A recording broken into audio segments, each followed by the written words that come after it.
اب ہے نماز وتر، کیونکہ نماز وتر جو ہے یہ 5 نمازوں کا حصہ نہیں ہے، الگ نماز ہے. ٹھیک ہے. وتر کا لغوی معنی، یہ لغوی نہیں ہے، کیا ہے؟ لغوی. لغت کہتے ہیں ڈکشنری کو. لغت میں وتر واو کی فتح اور کسرہ کے ساتھ بھی پڑھا جاتا ہے، وتر اور وتر دونوں طرح. اور یہ طاق گنتی پر بولا جاتا ہے، آڈ نمبر پہ، جیسا کہ 1، 3 اور 5. وتر کا اصطلاحی معنی یہ ایک ایسی نماز ہے جو نماز عشاء اور طلوع فجر کے درمیان ادا کی جاتی ہے. اس کا وقت کب سے کب تک ہے؟ عشاء کے بعد سے طلوع فجر تک. عشاء کا وقت تو آدھی رات تک ہے نا، لیکن وتر بعد میں بھی پڑھے جا سکتے ہیں. اس کا یہ نام اس لیے رکھا گیا کیونکہ اس کو طاق طریقے سے ادا کیا جاتا ہے، یعنی 1 رکعت یا 3 رکعت یا اس سے بھی زیادہ. اللہ تعالیٰ کی صفت وتر ہے. وَإِنَّ اللَّهَ وِتْرٌ يُحِبُّ الْوِتْرَ، بے شک اللہ وتر ہے اور وتر کو پسند کرتا ہے، یعنی ایک ہے. یہاں وتر ایک کے معنوں میں استعمال ہو رہا ہے. وتر کی نماز سنت مؤکدہ ہے، مومن کو اس کی حفاظت کرنی چاہیے. جو کسی دن وتر پڑھے اور کسی دن اسے چھوڑ دے، یعنی کبھی once in a while اگر چھٹ بھی جائے تو اس کا مواخذہ نہیں. جیسے سنت مؤکدہ کبھی انسان سے چھٹ جائے تو اس کا مواخذہ نہیں. سنت مؤکدہ کا مطلب یہ ہے کہ اس کی بہت تاکید کی گئی ہے. وتر کی نماز سنت مؤکدہ ہے، اس کا چھوڑنے والا گناہگار نہیں ہوتا، لیکن اس کا چھوڑنا ناپسندیدہ ہے. لیکن یکرہ ترکھا، مکروہ ہے اس کا چھوڑنا. وتر فرض نہیں، ٹھیک ہے نا، وتر فرض نہیں. وتر سنت رسول صلی اللہ علیہ وسلم ہے. حضرت علی کہتے ہیں وتر تمہاری فرض نماز کی طرح لازمی نہیں ہے، بلکہ رسول اللہ صلی اللہ علیہ وسلم نے اسے سنت قرار دیا اور فرمایا کہ بے شک اللہ وتر ہے اور وتر کو پسند کرتا ہے. اے اہل قرآن تم وتر پڑھا کرو، تاکید کی گئی ہے. تو وتر کی اہمیت اور فضیلت ہر مسلمان پر حق ہے.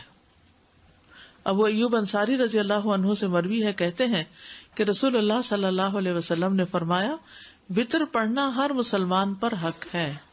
وتر پڑھنا ہر مسلمان پر حق ہے. وتر ایک زائد نماز ہے، ایکسٹرا ہے. عبداللہ بن عمر رضی اللہ عنہ سے مروی ہے، کہتے ہیں کہ رسول اللہ صلی اللہ علیہ وسلم نے فرمایا بے شک اللہ نے میری امت پر انگور وغیرہ کی شراب اور جوا اور مکئی کی شراب اور طبلے اور باجے کو حرام قرار دیا ہے، اور میرے لیے نماز وتر کا اضافہ کر دیا ہے. یعنی آپ کی امت کے لیے یہ نماز ایکسٹرا رکھی گئی ہے، آپ کے لیے. آپ کے لیے ہے تو پھر آپ کی امت کے لیے بھی ہوئی. وتر پڑھنے کی ترغیب، وہی روایت حضرت علی کی کہ اے اہل قرآن وتر پڑھا کرو، بے شک اللہ وتر ہے اور وتر کو پسند کرتا ہے. سرخ اونٹوں سے بہتر نماز. خارجہ بن حذافہ ادبی سے روایت ہے، وہ کہتے ہیں کہ رسول اللہ صلی اللہ علیہ وسلم ہمارے پاس تشریف لائے اور فرمایا بے شک اللہ نے ایک مزید نماز کے ساتھ تمہاری مدد فرما دی ہے، البتہ وہ تمہارے لیے سرخ اونٹوں سے بہتر ہے اور وہ وتر ہے. یہ رات کی آخری نماز ہے. جیسے دن کی نماز مغرب کے ساتھ وتر کی جاتی ہے، ایسے ہی رات کی نماز وتر نماز کے ساتھ وتر کی جاتی ہے. عبداللہ رضی اللہ عنہ سے روایت ہے، نبی صلی اللہ علیہ وسلم نے فرمایا لوگوں اپنی رات کی آخری نماز وتر کو بناؤ. ٹھیک ہے. ابن عمر سے مروی ہے، کہتے ہیں کہ جو شخص رات کو نفل نماز پڑھے تو وہ اپنی آخری نماز وتر کو بنائے، کیونکہ رسول اللہ صلی اللہ علیہ وسلم اس کا حکم دیتے تھے. المغرب وتر النہار فاوتروا صلاۃ اللیل. نبی صلی اللہ علیہ وسلم نے فرمایا مغرب کی نماز دن کا وتر ہے، تو رات کی نماز کو بھی وتر بناؤ. اسی طرح رات کے نوافل ہیں تو دن کے بھی نوافل ہیں. نبی صلی اللہ علیہ وسلم کا وتر پڑھنے کی وصیت کرنا. ابو ہریرہ رضی اللہ عنہ سے روایت ہے، وہ کہتے ہیں کہ مجھے میرے دلی دوست نبی صلی اللہ علیہ وسلم نے 3 چیزوں کی وصیت کی ہے کہ موت سے پہلے ان کو نہ چھوڑوں. ہر مہینے میں 3 دن روزے رکھنا، چاشت کی نماز پڑھنا اور وتر پڑھ کر سونا. چاشت کی نماز پڑھنا اور وتر پڑھ کر سونا.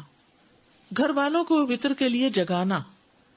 عائشہ رضی اللہ عنہا سے روایت ہے، کہتی ہیں کہ نبی صلی اللہ علیہ وسلم تہجد کی نماز پڑھتے رہتے جبکہ میں آپ کے بستر پر لیٹی سوئی رہتی. جب آپ وتر پڑھنے کا ارادہ کرتے تو مجھے بیدار کر دیتے تو میں بھی وتر پڑھ لیتی. وتر چھوڑنے کی مذمت.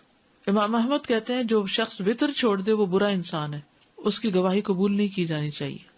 وتر کا وقت عشاء کے بعد سے طلوع فجر تک، عشاء کے بعد سے طلوع فجر تک تمام فقہا کا اس بات پر اتفاق ہے کہ وتر کا وقت نماز عشاء کے بعد سے لے کر طلوع فجر تک ہے، اور اس پر بھی اتفاق ہے کہ اس کا سب سے افضل وقت سحری کا وقت ہے، فجر سے پہلے سحری کے وقت۔ نبی صلی اللہ علیہ وسلم نے فرمایا، بے شک اللہ نے تمہیں مزید ایک نماز عطا کی ہے جو کہ وتر ہے، اسے عشاء اور نماز فجر کے درمیانی وقفے میں پڑھ لیا کرو۔ ٹھیک ہے، اول رات، درمیان رات یا آخر رات میں پڑھنا۔ مسروق سے مروی ہے، کہتے ہیں کہ میں نے عائشہ رضی اللہ تعالی عنہا سے دریافت کیا کہ رسول اللہ صلی اللہ علیہ وسلم کس وقت وتر پڑھا کرتے تھے؟ انہوں نے کہا، آپ صلی اللہ علیہ وسلم نے سبھی اوقات میں وتر پڑھے، رات کے شروع میں، اس کے درمیان میں اور اس کے آخر میں بھی، لیکن آخری زندگی میں آپ صلی اللہ علیہ وسلم کے وتر سحری کے وقت ہونے لگے تھے، تو اسی سے پھر سحری کا وقت جو ہے وہ زیادہ افضل ہے فجر سے پہلے۔ ابو سعید سے روایت ہے کہ نبی صلی اللہ علیہ وسلم نے فرمایا، تم صبح کرنے سے پہلے پہلے وتر پڑھ لیا کرو۔ ابن عمر سے روایت ہے کہ نبی صلی اللہ علیہ وسلم نے فرمایا، جب فجر طلوع ہو جائے تو تہجد اور وتر کا سارا وقت ختم ہو جاتا ہے، اور لہٰذا فجر کے طلوع ہونے سے پہلے وتر پڑھ لیا کرو، یہ اس کا اصل وقت ہے، یعنی فجر طلوع ہونے سے پہلے۔ فجر طلوع ہونے کے بعد کیا شروع ہو جاتا ہے؟ فجر، وتر کا افضل وقت۔ جابر رضی اللہ عنہ سے روایت ہے، انہوں نے کہا، میں نے نبی صلی اللہ علیہ وسلم سے سنا، آپ فرما رہے تھے، تم میں سے جسے یہ خدشہ ہو کہ وہ رات کے آخر میں نہیں اٹھ سکے گا تو وہ وتر پڑھ لے، پھر سو جائے، اور جسے رات کو اٹھ جانے کا یقین ہو وہ رات کے آخر میں وتر پڑھے، کیونکہ رات کے آخری حصے میں قرات کے وقت حاضری دی جاتی ہے اور یہ افضل ہے۔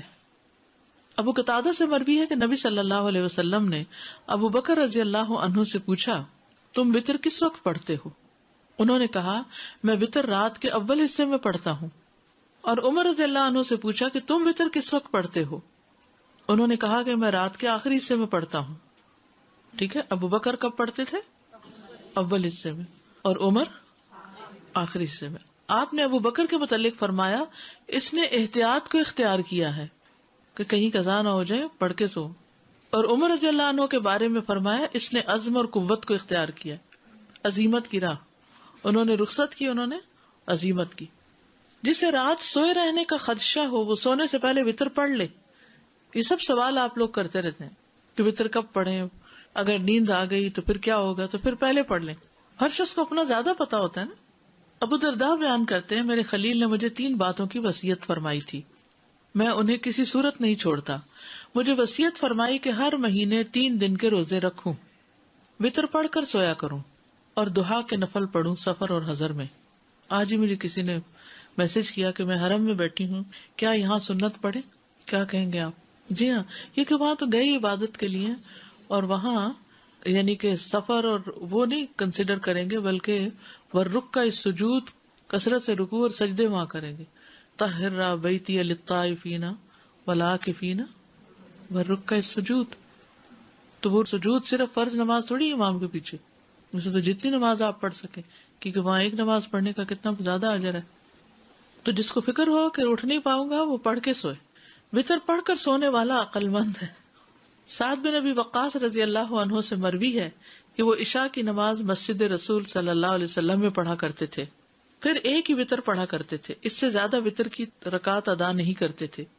تو ان سے کہا جاتا، ابو اسحاق، آپ نماز وتر کی ایک ہی رکعت پڑھتے ہیں، زیادہ نہیں پڑھتے، کیا وجہ ہے؟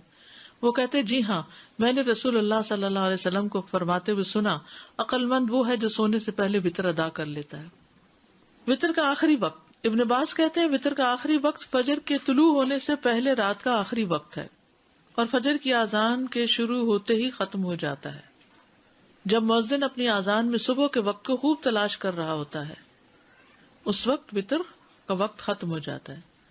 لیکن جب اذان دینے والا اذان کہہ دے اور ایک مسلمان اپنی آخری رکعت میں ہو تو وہ اسے مکمل کرے گا، یعنی آپ نے 3 وتر شروع کر دیے، اتنے میں ادھر آپ نے اللہ اکبر کی، ادھر کیا ہوا، اذان شروع ہو گئی، اب آپ کیا کریں گے، وتر پورے کریں گے۔